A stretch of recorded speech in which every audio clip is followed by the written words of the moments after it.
헬스조선 상례 서비스 3일의 약속. 네, 여러분 안녕하십니까. 자살골, 원래는 축구나 하키에서 나오는 말입니다.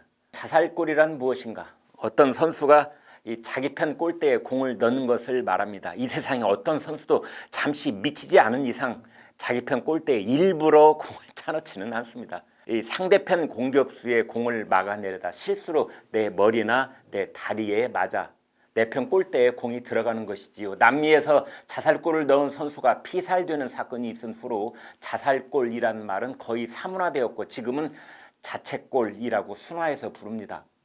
추미애 자살골 혹은 추미애의 재눈 찌르기란 말이 요즘 등장했습니다. 첫째 사례는 이른바 검찰의 특활비에 대한 감찰 지시입니다. 추미애 법무장관은 지난 5일 국회 법사위 전체 회의에 출석해서 이렇게 말했습니다.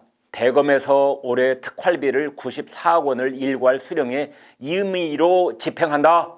윤석열 검찰총장이 특활비를 주머니 돈처럼 사용한다. 서울중앙지검에는 특활비가 지급되지 않아 애로가 있다고 한다. 특수활동비, 특활비란 기밀 유지가 요구되는 정보 및 사건 수사, 그 밖에 이에 준하는 국정 수행 활동에 직접 소요되는 경비를 말합니다. 이와 관련된 추 장관 발언의 핵심은 이것입니다. 추 장관은 검찰의 특활비를 윤석열 총장이 주머니 돈처럼 제멋대로 사용하고 있다고 봤습니다. 그리고 친정부 성향의 검사요 추 장관의 최측근으로 분류되는 이성윤 서울중앙지검장이 불이익을 봤다는 것입니다. 그러나 어제 여야 의원들이 법무부와 대검 특활비를 검증해 보니 다음과 같은 사실이 드러났습니다.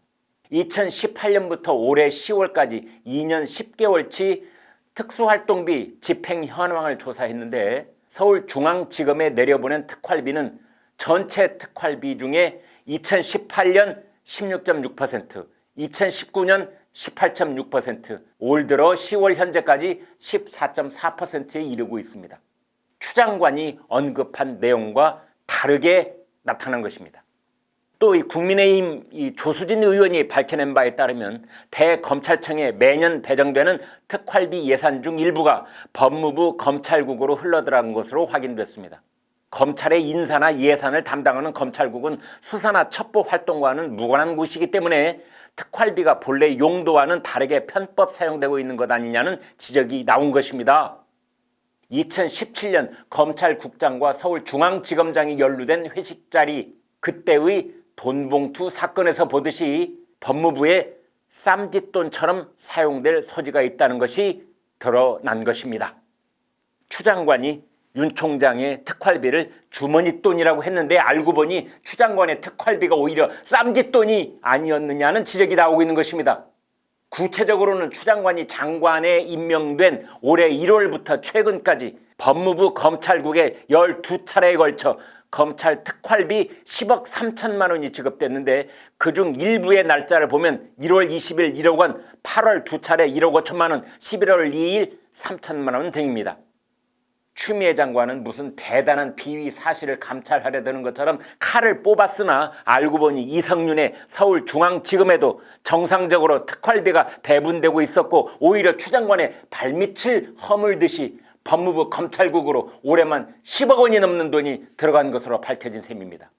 윤석열 총장은 오히려 대검 간부들에게 대검 특활비 1원까지 공개해 철저히 검증받으라고 지시했다고 합니다.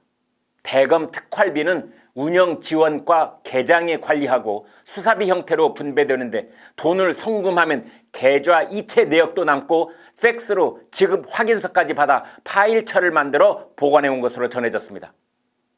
특히 법조계와 야당은 검찰 특활비 논란을 계기로 청와대 특활비 181억 원, 국정원 특활비 7,055억 원도 검증하자고 팔을 걷어붙이고 있는 상황이 됐습니다. 추 장관이 혹을 때려다 혹을 붙인 결과를 빚었고 정부 여당마저 매우 곤혹스러운 처지가 되고 말았기 때문에 추 장관에게 원망의 눈길을 보내고 있는 것입니다. 그래서 이번에 추 장관의 특활비 감찰 지시를 놓고 신문마다 추미애의 헛발질 혹은 추미애의 재눈 찌르기 그리고 추미애의 자살골 제2호라고 부르고 있는 것입니다. 자, 그렇다면 왜 추미애의 자살골 2호라고 부르는 것일까요? 그렇습니다. 바로 드루킹 댓글 조작 사건이 세상에 알려지게 된 연원을 따져 올라가 보면 거기에 추미애 장관이 있기 때문입니다. 지난 6일 서울 고법 형사 2부는 김경수 경남지사의 대선 여론조작 혐의를 유죄로 판단했고 징역 2년을 선고했습니다. 김경수 지사가 드루킹 일당의 댓글 조작을 사실상 주도하면서 2017년 치러진 대선 여론을 문재인 후보에게 유리한 방향으로 조작했다는 것입니다.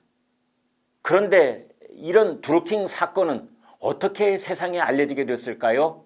네, 2018년 1월 평창 동계올림픽 직전 여자 아이스하키 남북 단일팀 추진과 관련해서 일부 세력이 댓글로 여론을 조작했다는 의혹이 불거졌습니다. 그러자 당시 민주당 대표였던 추미애 법무장관이 경찰에 수사를 의뢰하면서 이들의 범행이 드러났습니다. 한 네티즌이 네이버 추천 올라가는 속도가 비정상적이다 라면서 기사에 달린 댓글 공감수가 올라가는 모습을 촬영한 2분 28초 분량의 영상을 유튜브에 올렸습니다.